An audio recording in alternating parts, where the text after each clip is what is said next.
Most of us remember our first day of school, but chances are it wasn't like this.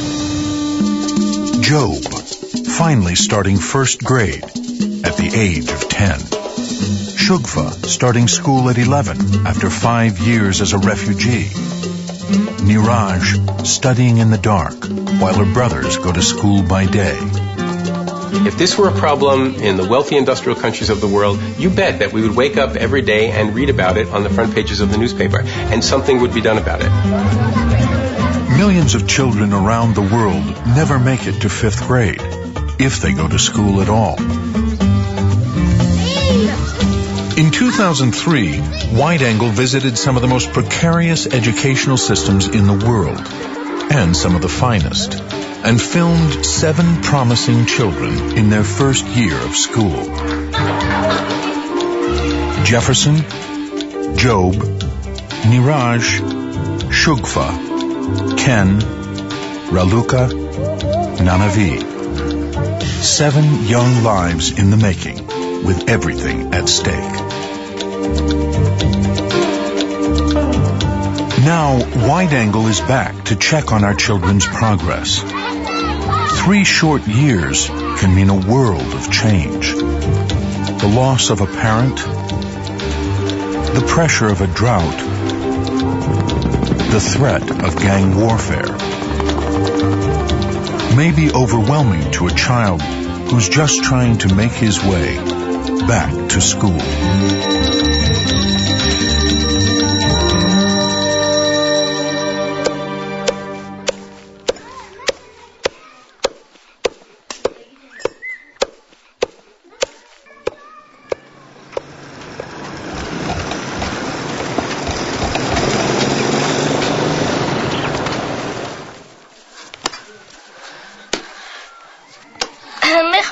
When I finish school, I want to know about other countries, and I want to go there.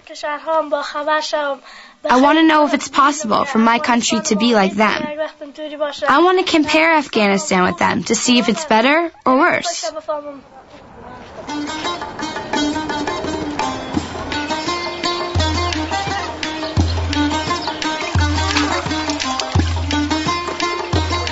Shugfa is 13 years old and lives with her extended family in Afghanistan, 75 miles north of Kabul.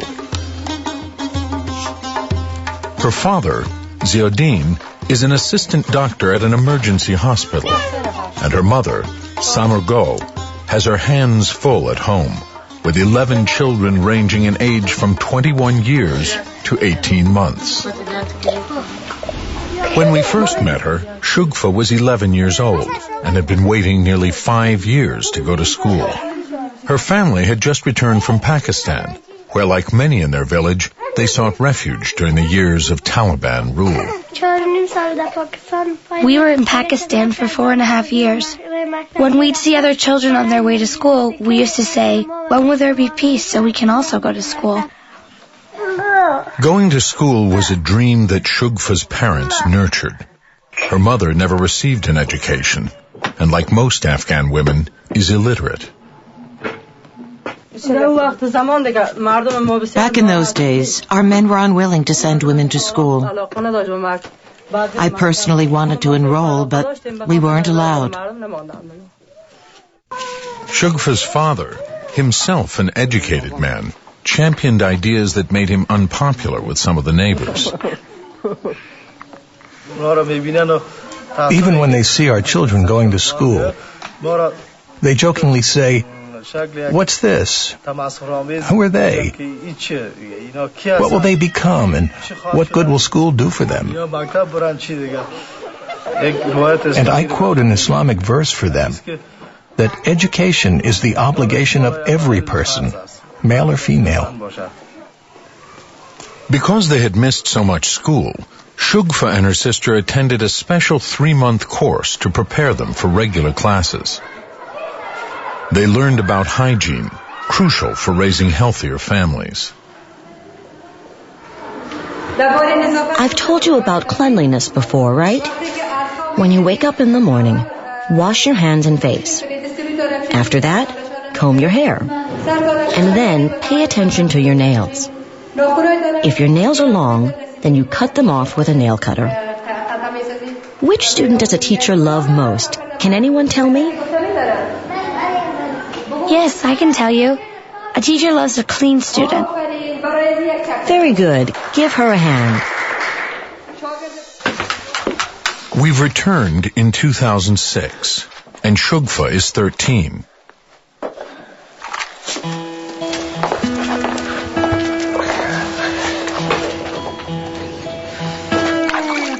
She attends school in the afternoon, but is up at dawn for morning chores.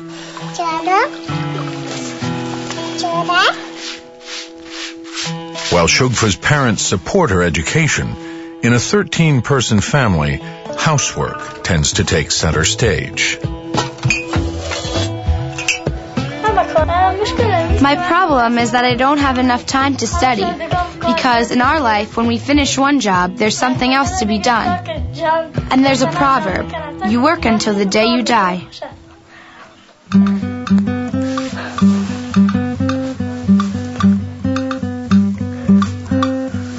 At noon, after 6 hours of work, Shugfa puts on her traditional chador and heads for school with her 4 sisters.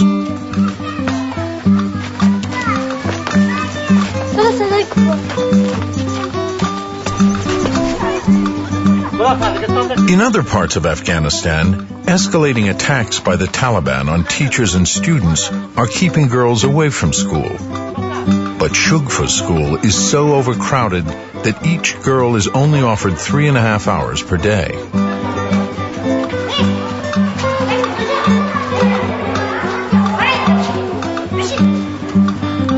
The instability and decades of war have created a critical teacher shortage, especially female teachers who traditionally instruct the girls.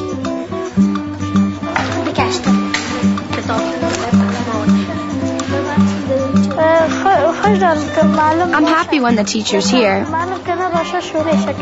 When the teacher isn't here, we can't study. We go to school to learn something.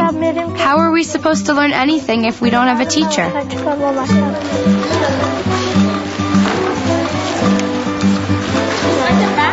3/4 of Afghan girls drop out of school before the 5th grade. But Shugfa is now in 6th grade, so she's already ahead of the curve. Life is unpredictable. The future is unknown. I'm always concerned. Will she be able to complete school? Will she be able to make something of her life? I'm always concerned about all my children, but especially her.